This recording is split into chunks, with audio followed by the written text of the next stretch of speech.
श्री कृष्ण कहते हैं कि जीवन में जब भी हम खराब दौर से गुजरते हैं तो मन में यह विचार जरूर आता है कि परमात्मा मेरी परेशानियां देखता क्यों नहीं और उन्हें दूर क्यों नहीं करता। लेकिन सुख दुख तो हमारे जीवन का हिस्सा है। दोस्तों, जीवन है तो परेशानियां भी होंगी। जब सब दरवाजे बंद हो जाएं, तब एक दरवाजा कभी बंद नहीं होता और वह है ईश्वर का दरवाजा। उम्मीद ईश्वर से रखो, दुनिया से नहीं। मैंने कहा अपराधी हूं मैं, ईश्वर ने कहा क्षमा कर दूंगा। मैंने कहा परेशान हूं मैं, ईश्वर ने कहा संभाल लूंगा। मैंने कहा अकेला हूं मैं, ईश्वर ने कहा हमेशा साथ में। मैंने कहा उदास हूं मैं, ईश्वर ने कहा नजर उठाकर देख हर वक्त मेरे आसपास। नमस्कार साथियों, आपका हार्दिक स्वागत है आपके अपने चैनल LSGD गुरु पर, जहां हम आपके जीवन को सकारात्मक दिशा देने का प्रयास करते रहते हैं। हम आपसे आग्रह करते हैं कि इस वीडियो को अंत तक जरूर देखें और अगर आपको हमारा यह प्रयास पसंद आ तो वीडियो को लाइक करें और नीचे कमेंट में जय श्री राधे कृष्ण लिखें। साथ ही हमारे चैनल को सब्सक्राइब करें ताकि हमारे नए प्रेरणादायक वीडियो सबसे पहले आपके पास पहुंचे। तो चलिए आगे बढ़ते हैं। दोस्तों, जब आप भगवान का ध्यान करें तो हमेशा यही प्रार्थना करें, हे प्रभु, अगर किसी समय मैं आपकी उंगली पकड़ना भूल जाऊं तो आप मेरी बाह पकड़ना कभी मत भूलना। अगर मैं आपको कहीं साथ चलने के लिए बोलना भूल जाऊं तो भी आप स्वयं मेरे साथ चलना कभी मत भूलना। इतनी ऊंचाई ना देना प्रभु कि धरती पर आई लगने लगे, इतनी खुशियां ना देना प्रभु कि किसी के दुखों पर हंसी आने लगे। नहीं चाहिए ऐसी शक्ति जिसका निर्बल पर प्रयोग करूं, नहीं चाहिए ऐसे भाव कि किसी को देखकर जल मरूं, ऐसा ज्ञान मुझे मत देना। अभिमान जिसका होने लगे, ऐसी चतुराई भी ना देना कि लोगों को छल सकूं।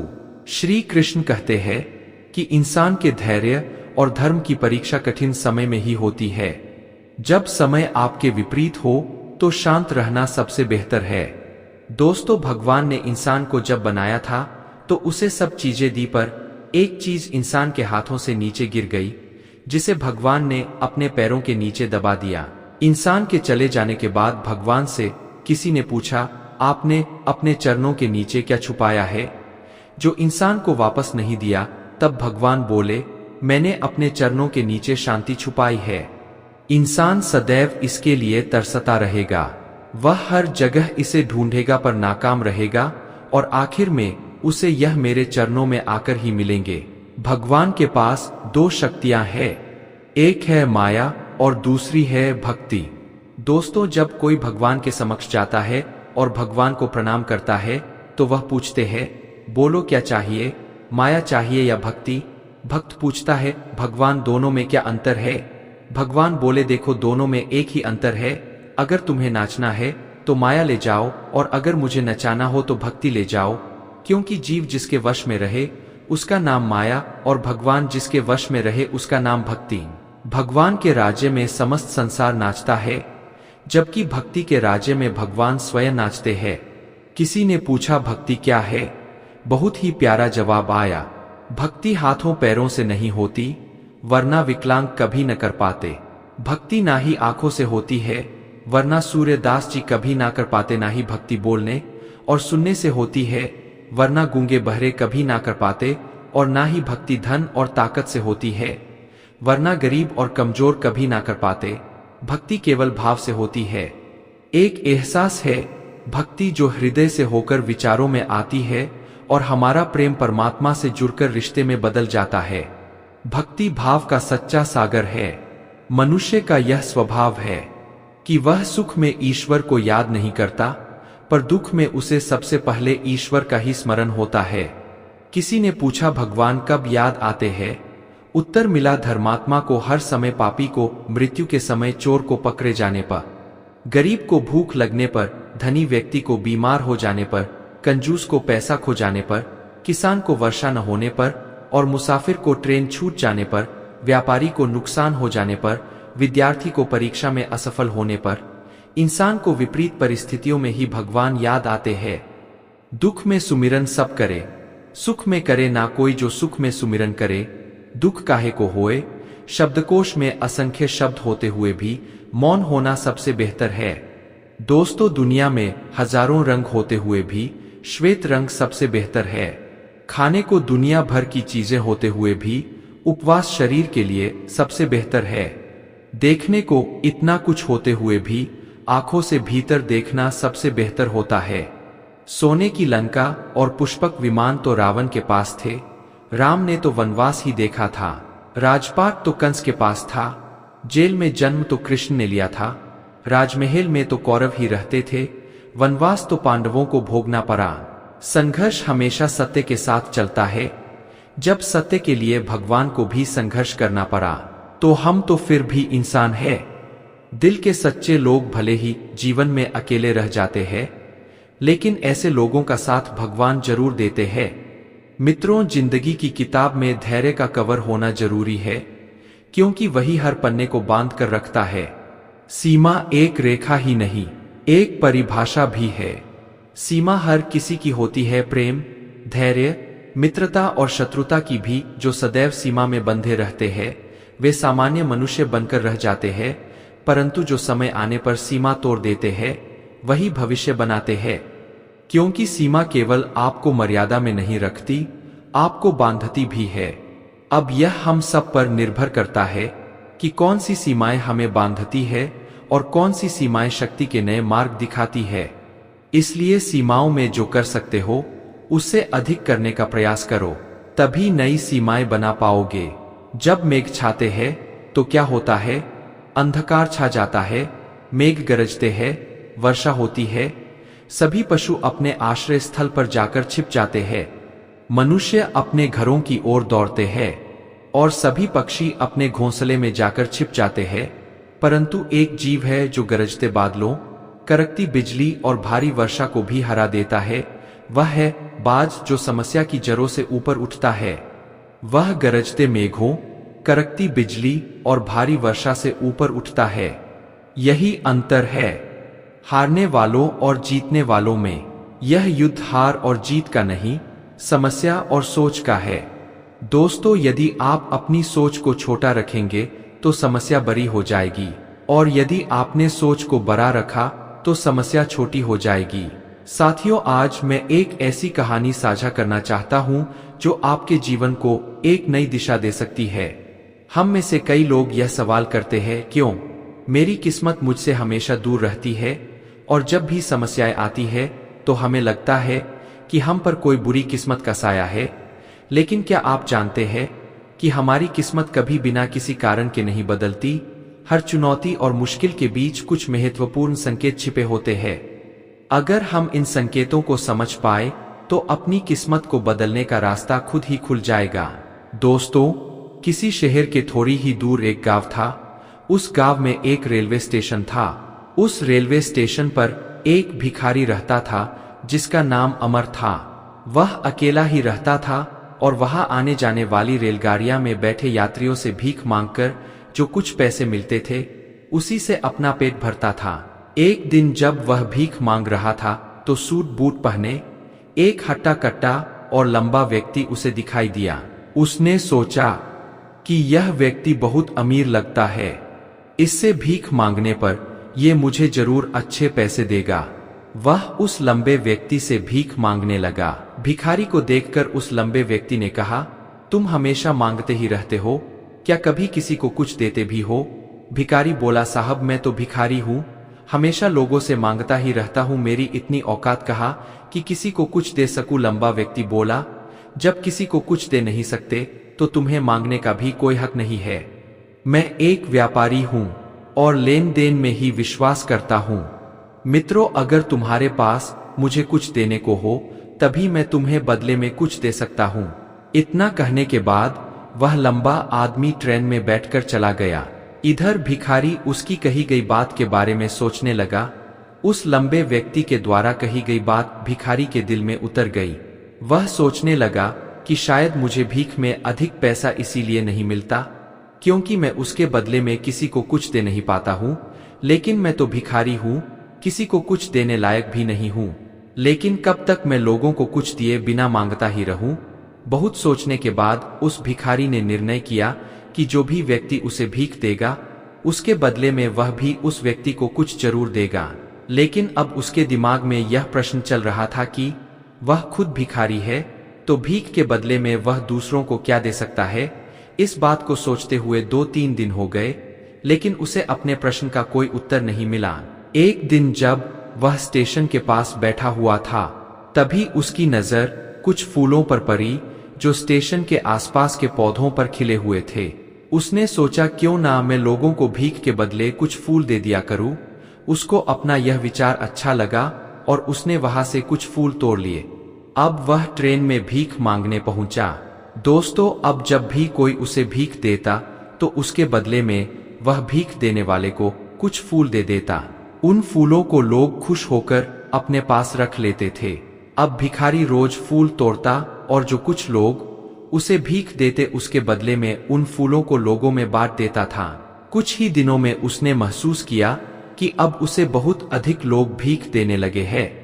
वह स्टेशन के पास के सभी फूलों को तोड़ लाता था। जब तक उसके पास फूल रहते थे तब तक उसे बहुत से लोग भीख देते थे, लेकिन जब फूल बांटते बांटते खत्म हो जाते तो उसे भीख भी नहीं मिलती थी। अब रोज ऐसा ही चलता रहा। एक दिन जब वह भीख मांग रहा था तो उसने देखा कि वही लंबा व्यक्ति ट्रेन में बैठा है जिसकी वजह से उसे भीख के बदले फूल देने की प्रेरणा मिली थी। वह तुरंत उस व्यक्ति के पास पहुंच गया और भीख मांगते हुए बोला, आज मेरे पास आपको देने के लिए कुछ फूल है, आप मुझे भीख दीजिए तो बदले में मैं आपको कुछ फूल दूंगा। उस लंबे व्यक्ति ने उसे भीख के रूप में 20 रुपए दे दिए और भिखारी ने कुछ फूल उसे दे दिए। उस लंबे व्यक्ति को यह बात बहुत पसंद आई। वह बोला, वाह क्या बात है, आज तुम भी मेरी तरह एक व्यापारी बन गए। इतना कहकर फूल लेकर वह लंबा व्यक्ति अपने स्टेशन पर उतर गया। लेकिन उस लंबे व्यक्ति द्वारा कही गई बात एक बार फिर से उस भिखारी के दिल में उतर गई। वह बार बार उस लंबे व्यक्ति के द्वारा कही गई बात के बारे में सोचने लगा और बहुत खुश होने लगा। उसकी आंखें अब चमकने लगी। उसे लगने लगा कि अब उसके हाथ सफलता की वह चाबी लग गई है जिसके द्वारा वह अपने जीवन को बदल सकता है। वह तुरंत ट्रेन से नीचे उतरा और उत्साहित होकर बहुत तेज आवाज में ऊपर आसमान की तरफ देखकर बोला, मैं भिखारी नहीं हूं, मैं तो एक व्यापारी हूं, मैं भी अमीर बन सकता हूं। लोगों ने उसे देखा तो सोचा कि शायद ये भिखारी पागल हो गया है और अगले दिन से वह भिखारी उस स्टेशन पर फिर कभी नहीं दिखा। लोगों को लगा कि शायद वह दूसरे शहर चला गया होगा। दोस्तों, समय गुजरता गया। 8 महीने बाद इसी स्टेशन पर 2 व्यक्ति सूट बूट पहने हुए यात्रा कर रहे थे। दोनों ने एक दूसरे को देखा। उनमें से एक ने दूसरे से हाथ मिलाया और कहा, क्या आपने मुझे पहचाना? दूसरा व्यक्ति बोला, नहीं, क्योंकि मेरे हिसाब से हम लोग पहली बार मिल रहे हैं। पहला व्यक्ति बोला, नहीं, आप याद कीजिए, हम पहली बार नहीं बल्कि तीसरी बार मिल रहे हैं। दूसरा व्यक्ति बोला, मुझे याद नहीं, वैसे हम पहले 2 बार कब मिले थे? अब पहला व्यक्ति मुस्कुराया और बोला, हम पहले भी 2 बार इसी ट्रेन में मिले थे। मैं वही भिखारी हूं जिसको आपने पहली मुलाकात में बताया था कि मुझे जीवन में क्या करना चाहिए और दूसरी मुलाकात में बताया था कि मैं वास्तव में कौन हूं। दूसरा व्यक्ति मुस्कुराया और अचंभित होते हुए बोला, ओह, याद आया, तुम वही भिखारी हो जिसे मैंने एक बार भीख देने से मना कर दिया था और दूसरी बार मैंने तुमसे कुछ फूल खरीदे थे। लेकिन आज तुम यह सूट बूट में कहाँ जा रहे हो और आजकल क्या कर रहे हो? तब पहला व्यक्ति बोला, हाँ, मैं वही भिखारी हूं, लेकिन आज मैं फूलों का एक बहुत बड़ा व्यापारी हूं और इसी व्यापार के काम से ही मैं दूसरे शहर जा रहा हूं। कुछ देर रुकने के बाद वह फिर बोला, आपने मुझे पहली मुलाकात में प्रकृति का वह नियम बताया था जिसके अनुसार हमें तभी कुछ मिलता है जब हम कुछ देते हैं। लेन देन का यह नियम वास्तव में काम करता है। मैंने यह बहुत अच्छी तरह महसूस किया है, लेकिन मैं खुद को हमेशा भिखारी ही समझता रहा। इससे ऊपर उठकर मैंने कभी सोचा ही नहीं, और जब आपसे मेरी दूसरी मुलाकात हुई तब आपने मुझे बताया कि मैं एक व्यापारी बन चुका हूं। अब मैं समझ चुका था कि मैं वास्तव में एक भिखारी नहीं बल्कि व्यापारी बन चुका हूं। मैंने समझ लिया था कि लोग मुझे इतनी भीख क्यों दे रहे हैं, क्योंकि वे मुझे भीख नहीं दे रहे थे बल्कि उन फूलों का मूल्य चुका रहे थे। सभी लोग मेरे फूल खरीद रहे थे क्योंकि इससे सस्ते फूल उन्हें कहाँ मिलते। मैं लोगों की नजरों में एक छोटा व्यापारी था, लेकिन मैं अपनी नजरों में एक भिखारी ही था आपके बताना। पर मुझे समझ आ गया कि मैं एक छोटा व्यापारी हूँ।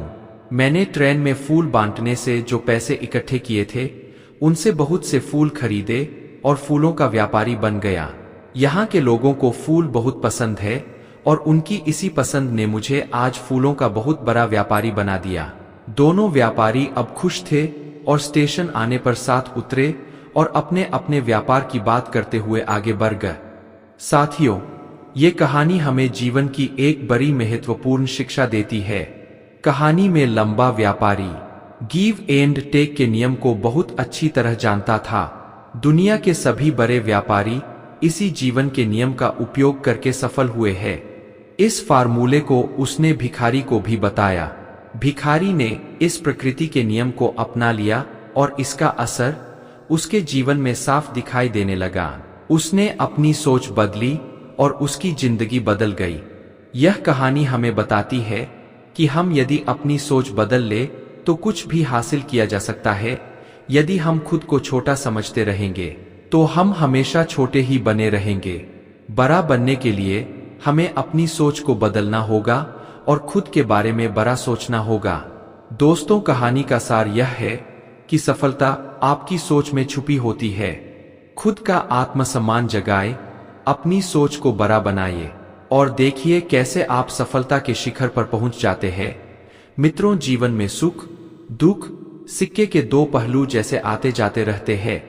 जब हमारे जीवन में सब अच्छा हो रहा होता है तो खुश होना लाजमी है, लेकिन जब हमारे जीवन में कुछ गलत होता है और चीजें हमारे अनुसार नहीं चल रही होती तो सबसे पहले हम अपना धैर्य खोते हैं और भगवान और अपनी किस्मत को कोसना शुरू कर देते हैं।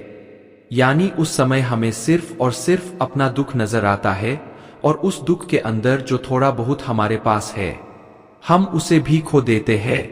यानी दोस्तों, इस समय अंतर आता है सोच का, यानी सकारात्मक सोच और नकारात्मक सोच का। यदि हम यहाँ नकारात्मक दृष्टिकोण से सोचे तो हम बड़ी आसानी से नकारात्मकता का शिकार हो जाते हैं और चीजें खुद ब खुद खराब होने लगती है। और यही नकारात्मक सोच हमारे दुख का असली कारण बनती है और हमारी सफलता का सफर यही रुक जाता है। इसलिए दोस्तों, यहाँ पर सबसे जरूरी बात यह है कि अगर आप किसी परेशानी या दुख की वजह से दुखी हो तो सबसे पहले अपनी सोच को सकारात्मक रखो। और अगर आप सच्चे और परिश्रमी व्यक्ति हो और अपने लक्ष्य के लिए मेहनत करना जानते हो तो इन असफलताओं के सकारात्मक पक्ष को देखने की कोशिश करो। बस धैर्य रखो और मेहनत करते रहो। ठीक जैसे ऊपर कहानी में वह व्यक्ति गरीब जरूर था लेकिन वह बड़ा मेहनती भी था। साथियों, हमेशा सकारात्मक रहो, सुखी होने पर घमंड न करो और दुखी होने पर यह याद रखो कि जैसे सुख हमेशा टेका नहीं रहता, ठीक वैसे ही यह दुख भी नहीं रहेगा। ना सुख हमारे हाथ में है और ना दुख, और जो हमारे हाथ में है ही नहीं उस पर ध्यान क्यों देना। अगर कुछ आपके हाथ में है तो वह है मेहनत। इसीलिए बस आप अपनी मेहनत पर ध्यान दो। और वैसे भी जिस व्यक्ति का पूरा ध्यान अपनी मेहनत के ऊपर होता है उसका ध्यान कभी अपने दुख या नकारात्मक चीजों की तरफ जा ही नहीं सकता। और इसलिए ऐसा व्यक्ति हमेशा सकारात्मक ही रहता है और यही सकारात्मक सोच ए दिन हमारे सब दुखों को खत्म कर देती है। प्रत्येक मनुष्य सफलता के लिए कार्य करता है। कुछ सफल होते हैं, कुछ नहीं होते, और जो सफल नहीं होते वे सदा अपनी असफलता का कारण अपनी परिस्थितियों को बताते हैं। क्या वास्तविकता में ऐसा होता है? क्या कोई स्थिति या व्यक्ति किसी की असफलता का कारण बन सकता है? उत्तर में हाँ भी है और नहीं भी। कैसे आपने तितली को देखा होगा, आपने मक्खी को भी देखा होगा।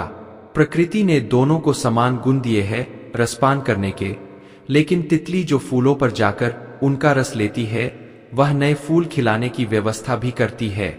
वहीं मक्खी गंदगी पर बैठती है, घाव को संक्रमित करती है और रोग कहलाती है।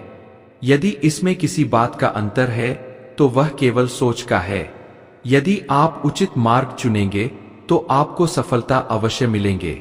आपका उत्साह बढ़ेगा, और यदि आप अनुचित मार्ग चुनेंगे तो आपको असफलता और निराशा मिलेंगे। सही या गलत मार्ग चुनना आपका निर्णय है। सच्चे इंसान को झूठे इंसान से अक्सर ज्यादा सफाई देनी पड़ती है। छोटी सोच शंकाओं को जन्म देती है, जबकि बड़ी सोच समाधान करती है। अगर आप हारने से डरते हैं तो जीतने की उम्मीद ना रखें। बनना है तो नमक की तरह बनो जो सबके साथ घुल मिल जाता है। मंजिल चाहे कितनी भी ऊंची क्यों ना हो, रास्ते हमेशा पैरों के नीचे ही होते हैं। दोस्तों, श्री कृष्ण कहते हैं, तू सोने से पहले सबको माफ कर दे, मैं उठने से पहले तुझे माफ कर दूंगा। आज यदि बुरा समय चल रहा है तो कल अच्छा समय अवश्य आएगा। आप केवल निस्वार्थ भाव से अपना निश्चित काम करते रहिए, क्योंकि यही आपके हाथ में है। हमारे द्वारा किए गए किसी भी काम का परिणाम क्या होगा या हमें उसका क्या फल मिलेगा और कब मिलेगा, यह तो सिर्फ ऊपर वाला ही जानता है। बात बहुत छोटी है पर गहरी है। बिखरा हुआ समाज और बिखरा हुआ परिवार कभी भी बादशाह नहीं बन सकता, लेकिन हाँ, वह आपस में लड़कर दूसरों को बादशाह जरूर बना देता है। जिस घर में प्रेम और बड़ों का आदर सम्मान होता है, वहां ईश्वर का निवास होता है।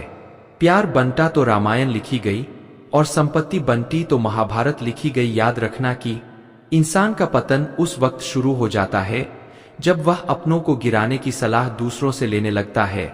पत्थर किसी जानवर, कुत्ते या बिल्ली के ऊपर मारते हैं तो जानवर डर कर भाग जाता है।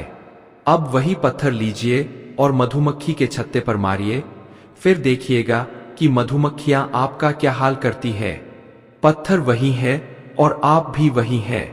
बस फर्क यही है कि जानवर अकेला था और मधुमक्खियां समूह में थी।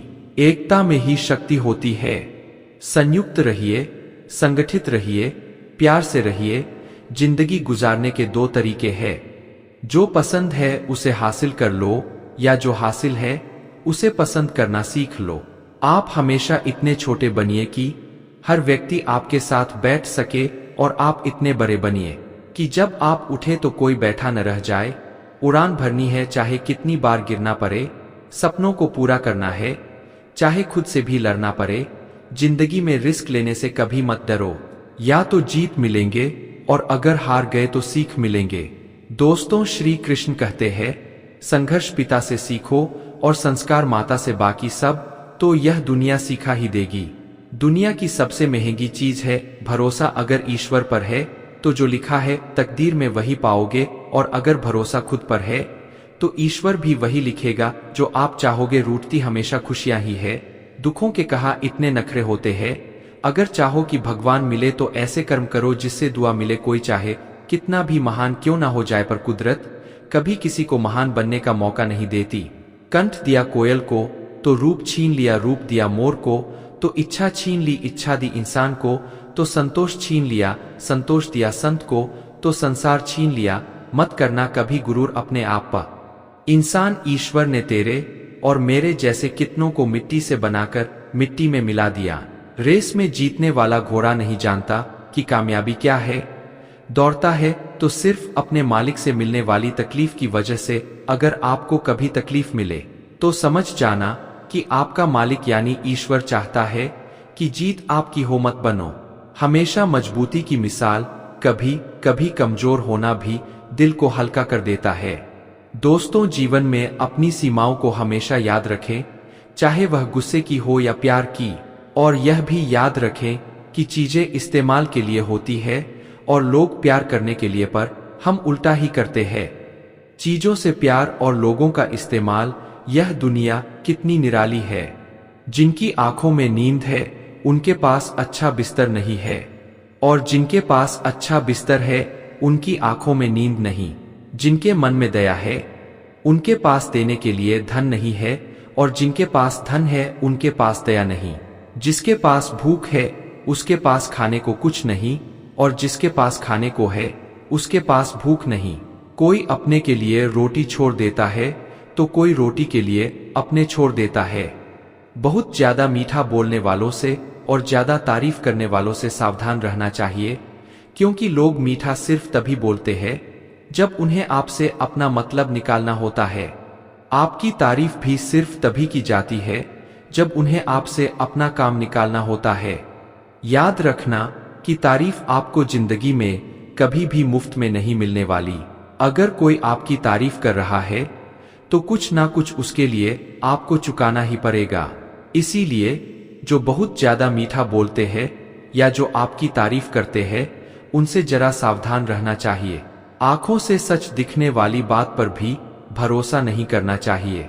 ऐसी बहुत सी कहानियों आपने सुनी होंगी कि कई बार आंखों से दिखने वाली बात सच नहीं होती है। इसीलिए भरोसा करने में कभी भी जल्दबाजी मत करना। क्रोध मनुष्य का सर्वनाश कर देता है।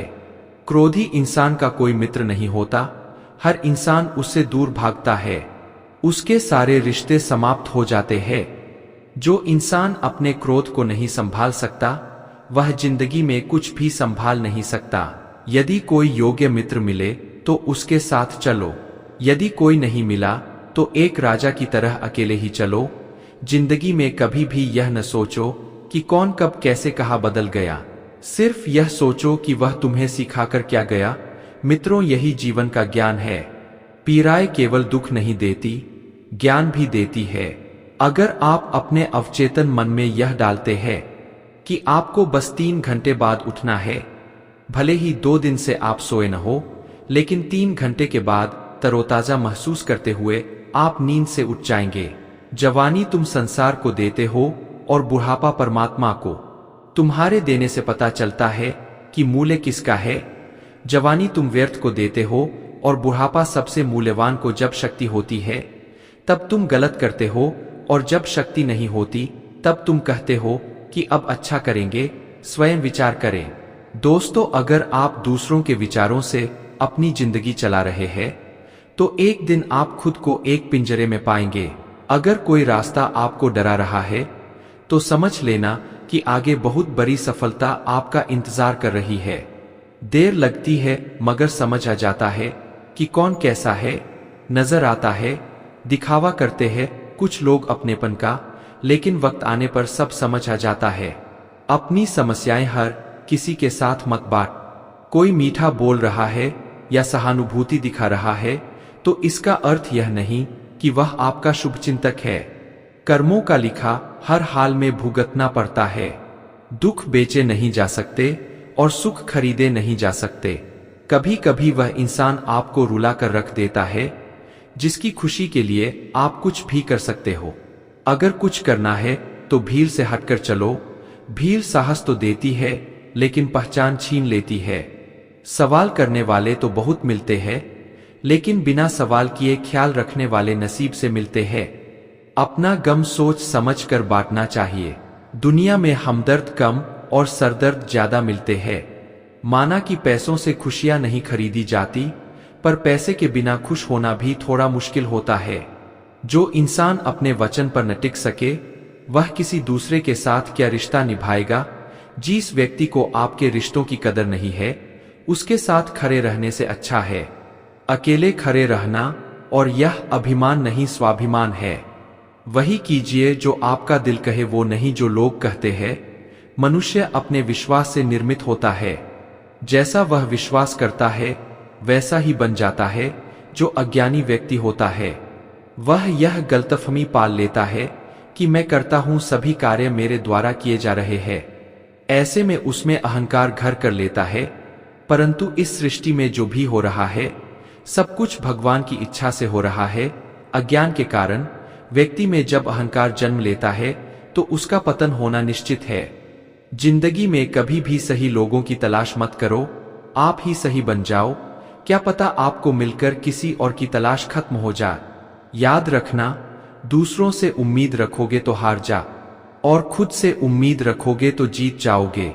दोस्तों, इंसान समझ ही नहीं पाता कि जिन चीजों के पीछे भाग रहा है वह हमेशा के लिए नहीं रहने वाली। अगर कोई चीज शाश्वत है तो वह है हमारी आत्मा, हमारे मन का सुकून, हमारे मन की शांति, और बाकी जो कुछ भी है वह हमेशा रहने वाला नहीं। जब आप कोई बुरा कार्य करते हो या ऐसा कार्य करते हो और आपको लगता है कि कोई नहीं देख रहा, तो भगवान कहते हैं, तुम जो कुछ भी कर रहे हो, मेरी दृष्टि सदैव तुम पर है, इसलिए आप यह मत समझो कि आप अकेले हो। भगवान आपके साथ हमेशा होते हैं। कभी कभी दिमाग कहता है, लोगों के साथ वैसा ही करो जैसा वह हमारे साथ करते हैं, लेकिन फिर दिल कहता है कि अगर हम भी उनके जैसे बन गए तो उनमें और हम में फर्क ही क्या रह जाएगा। सिर्फ धन नहीं, दुआ भी कमाना सीखो, क्योंकि जब धन कमाओ तो सिर्फ चीजें घर आती है, लेकिन जब दुआ कमाते हैं तो धन के साथ साथ खुशी, सेहत और प्यार भी आता है। आज मिले हुए समय को ही अच्छा बनाएं। अगर अच्छे समय की राह देखेंगे तो पूरा जीवन कम रह जाएगा। इंसान यह सोचता है कि मेरे साथ क्या हो रहा है। साथियों, मुझे विश्वास है कि इस वीडियो से आपने बहुत कुछ सीखा होगा। अगर आपको यह वीडियो पसंद आया हो तो इसे लाइक करें और अपने दोस्तों के साथ शेयर करें। कमेंट में जय श्री राधे कृष्ण लिखना न भूले। ऐसे ही और ज्ञानवर्धक वीडियो देखने के लिए हमारे चैनल LSGD गुरु को सब्सक्राइब करें और घंटी का बटन भी दबाएं। अंत तक मुझे सुनने के लिए आपका बहुत बहुत धन्यवाद। जय श्री राधे कृष्ण।